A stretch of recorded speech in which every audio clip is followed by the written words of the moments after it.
Bwetwogera essaawa zino ng'omukulu Mathias Mpuga Nsamba akulubisa His Excellence Kyagulanyi Ssentamu Robert Bobi Wine kutukutu baabo batuuse mu maka g'abazadde be era ng'ono gy'agenze okumwetonderera wamu n'eggwanga ate era wamu ne Bannayuganda be yabbako obuwumbi w'omusolo ssente empitirivu.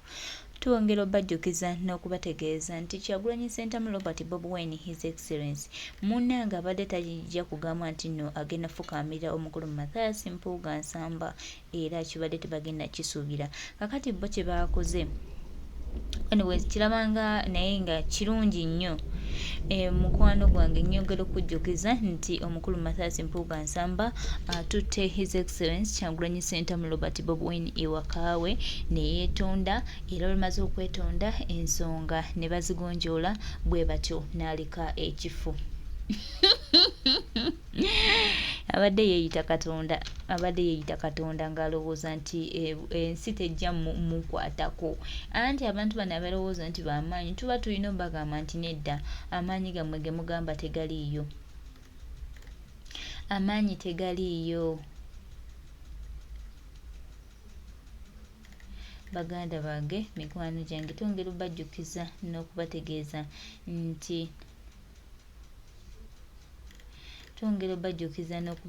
nti abantu bano obuyaaye bwe balina obuyaaye bwe balina bagenda buwuliramu anti balowooza nti ono abatuma okukola obuyaaye nti agenda kubeera nabo ebbanga lyonna, kumbe ono ababa bayisaawo byabwe ffe tubamanyi ne bye mukola tubimanyi ne byabatuma tubimanyi era twongera obajjukiza nti tebitukwatako.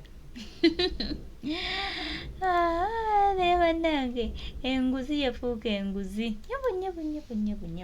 nyabu basajja bafiira ku nguzi bano maama naye bannange obuyaaye zima RDC yayogeranga mazima. Baganda bange mikwano gyange yeyo embeera bwetyo. Basaabayaye baffe baagala bagenzi ne beetonda. Simanyi oba His Excellence bwe awawo obuyinza bwe yali abawo obuyinza yayita mu famire simanyi.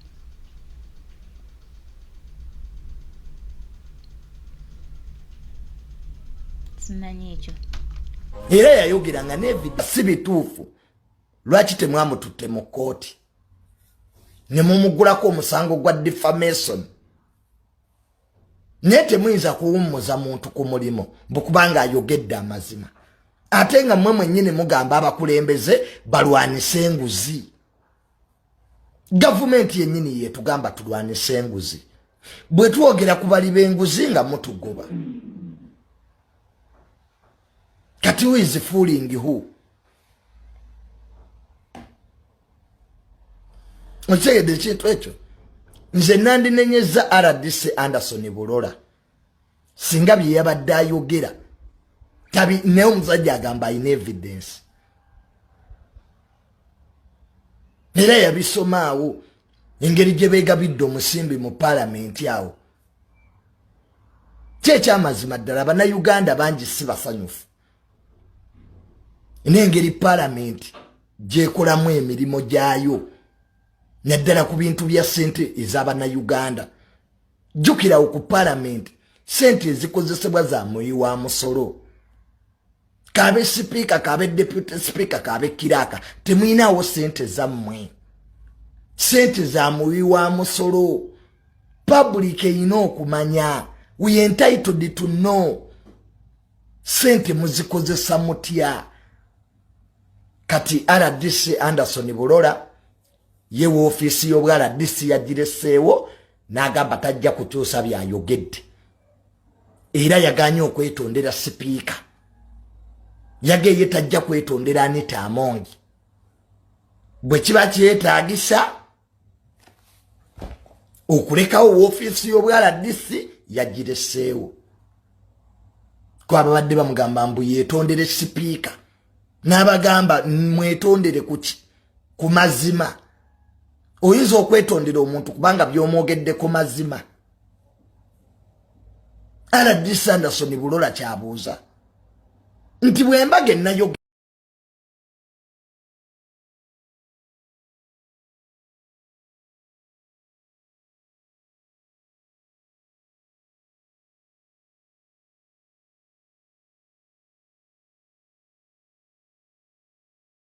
nti mu Uganda emu ku institutions ezakyawa Bobi Wine ezimulinako obukyayi nga buviira ddala ku gomba bagiyita Mengo.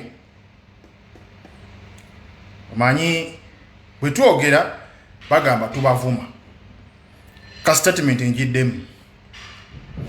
Emu ku institutions mu Uganda ezina ku Bobi Wine efitina obukyayi ekko enge obutaagaliza emutemeddeko ettaka tebamwagala obulamu bwabwe bwonna era singa baali balina emmundu bandimusse era singa baali balina obusobozi ng'ettaka lye busaabala eryo Bobi Wine oba ebiwandiiko ebiri ku ttaka eyo tebiri legit n'ettaka bandi limuggyeko nga beekwese mabega wa Kabaka ti Ssaabasajja Kabaka alagidde. Mengo tebamwagala nga gye nkikomeza. Era gwe omuntu atakiraba ssaawa zino tasobola kulaba kintu kino nga bwe kigenda mu maaso. Njagala nkubuli oli muzibe tolaba bw'ola nga tosobola kukiraba kati ssaawa zino ekiriwo oli muzibe. Bino twogera tetuwaayiriza. Omanyi Abannayuganda mwerabira mangu. Mu 2019 Gashumba Mwami Kasabunu yalina olutalo ne Mayiga. Ekyo kintu yakibagamba. Naye temwakiteekako nnyo maanyi. Yakibagamba in fact yakibagamba yakyogera after Kabaka Bobi Wine. Bataddewo embeera yonna etemera ku Bobi Wine ettaka. Bataddewo embeera yonna kitegeera okulaga nti tasobola. Bataddewo embeera yonna naye ekikyamuyamba ekiri kimu nti bo balowooza olw'okubanga bategeereranga emirembe giri naguno banaagutegeerera. Guno mulalamu era omulembe guno abavubuka beetegeera balaba sindiketi yenna Mengo gwesanya. Era Omunnayuganda yenna ng'oli eyukkiririza mu Mengo nkusaasidde. Okunyigirizibwa kwammwe n'okubonaabona byonna byonna Mengo ebiwagira naye yajjanga omununuzi wammwe gwetemerako ettaka. Ffe tumulaba era gwe tukkiririzaamu. Era Omunnayuganda yenna nga weetaga enkyukakyuka olina kukoleeza mu muli gwa Bobi Wine. Tulina kubeera amabega wa Bobi Wine ate nga wetumusapootinga nga wetwebeerereddemu okubeera nga tusiguukulula abakulu abo. Kikwewuunyisa. Tasobola na kumusapootinga ku kiki yakoze nti omubbi tetumukkiriza wakoze bubi gundi gw'okubba wabula batabukidde ate abo batabukidde ddala higwe kana gwe kimererezi gwe okwata otya ku mubbi waffe omukwatako otya oyinza otya okukwatako mubbi.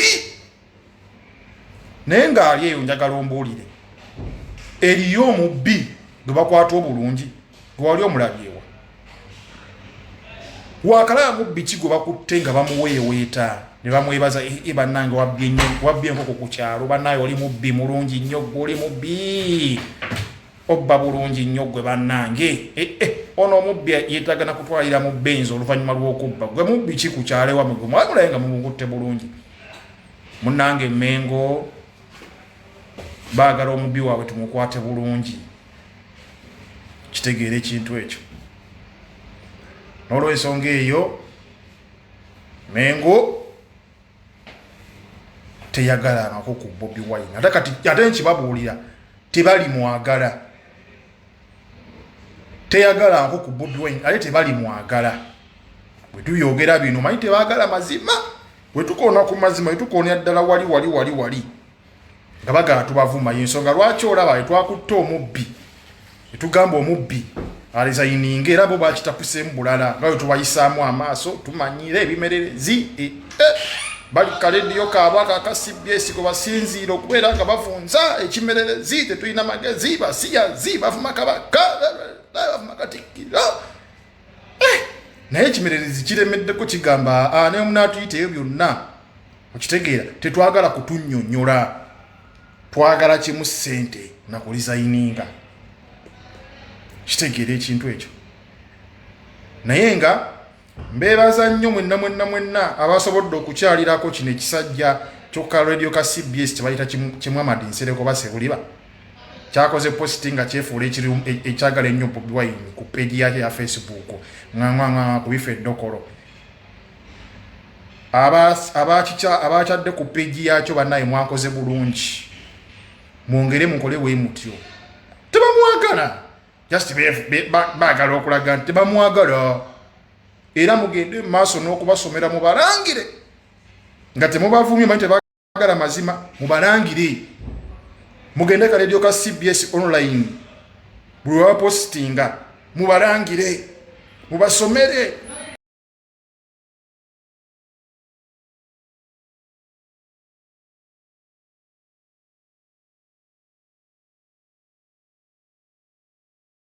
kitegeera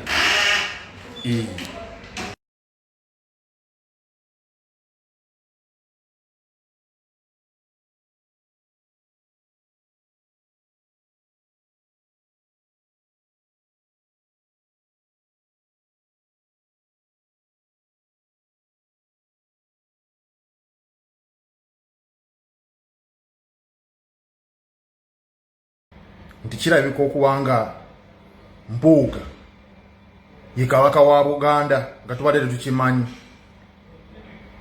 mukimanyi nti tuyinza okulowooza nti Ronald Muwenda Mutebi Ssaabasajja Kabaka aliko mutabani wa Muteesa tuyinza okulowooza nti ye kabaka nga nze tuli bakyamu nga Mpuga bulijjo ye kabaka sibalimba gwe teweebuuza toddakawo ne weebuuza abasajja nga baataddewo embeera etabangawo ku Ssaabasajja Kabaka ffe gwe tulowooza abasajja nga baataddewo embeera newankubadde ebigambo byabadde bavaamu nga bibaswaza bya kisiru naye abasajja baataddewo embeera gwe gye batateekangawo ku Ssaabasajja Kabaka kyanneewuunyisiza nnyo naye nze ne ŋŋamba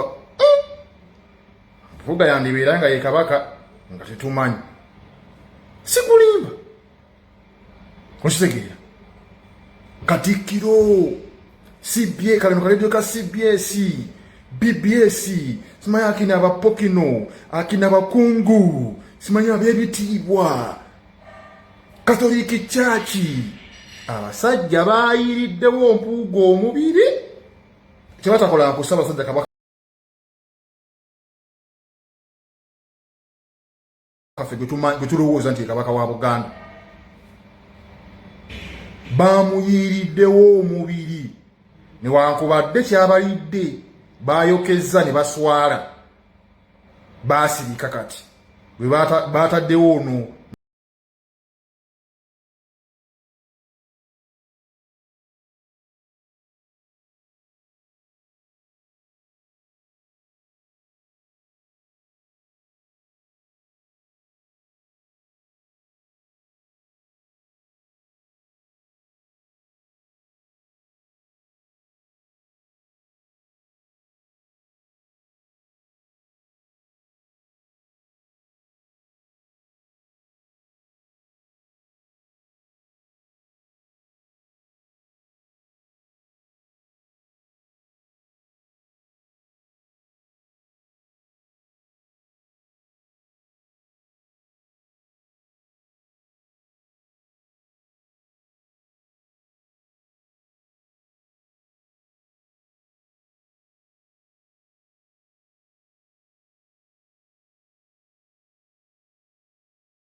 embeera bwetyo bweri Mathias Mpuga eggwanga lyaffe teryagala mazima RDC bye yayogeranga mazima era yayogeranga ne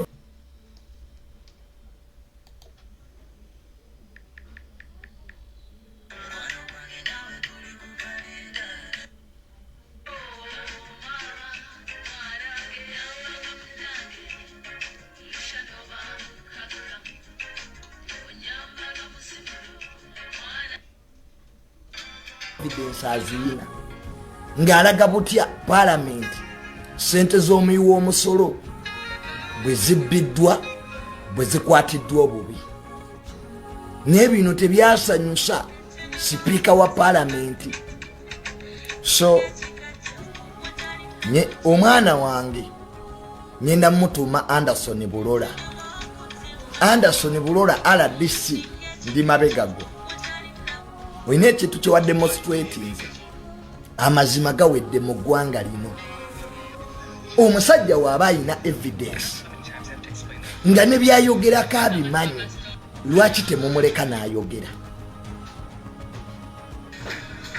Singa RDC Anderson Bulola bye yabadde ayogera ku parliament ne sipiika si bituufu, lwaki temwamututte mu kooti ne mumugulako omusango gwa defamation? Naye temuyinza kuwummuza muntu ku mulimo bukubanga ayogedde amazima, ate nga mmwe mwennyini mugamba abakulembeze balwanise enguzi. Gavumenti yennyini yetugamba tulwanise enguzi, bwe twogera ku bali b'enguzi nga mutugoba. Kati who is fooling who? Okyegedde ekintu ekyo nze nandinenyeza RDC Anderson Bulola singa bye yabadde ayogera naye omusajja agamba ayina evidence era yabisomaawo engeri gye beegabidde omusimbi mu parliament awo. Kyekyamazima ddala bannayuganda bangi si basanyufu n'engeri parliament gyekolamu emirimu gyayo naddala ku bintu bya sente ez'abannayuganda.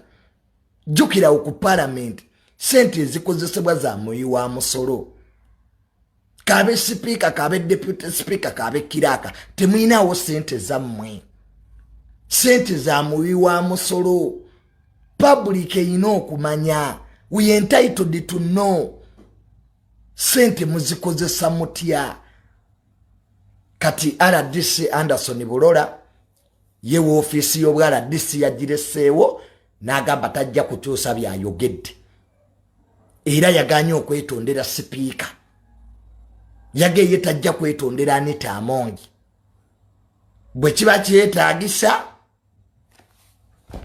okulekawo woofiisi y'obwa RDC yagireseewo, kwaba badde bamugamba mbu yeetondere sipiika, n'abagamba mwetondere kuki?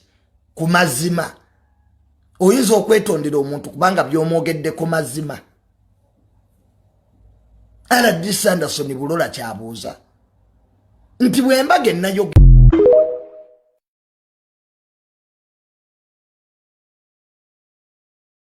Beera Mathias Mpuga ayagala kutwala His Excellence mu bitundu eby'e Masaka oluvannyuma lw'okubba omusimbi. Baganda bange, mikwano gyange, oba tulagawa nze naawe gwe nange naye ffe weetuli era tujjabaawo ebbanga lyonna. Wulira bino biwulire.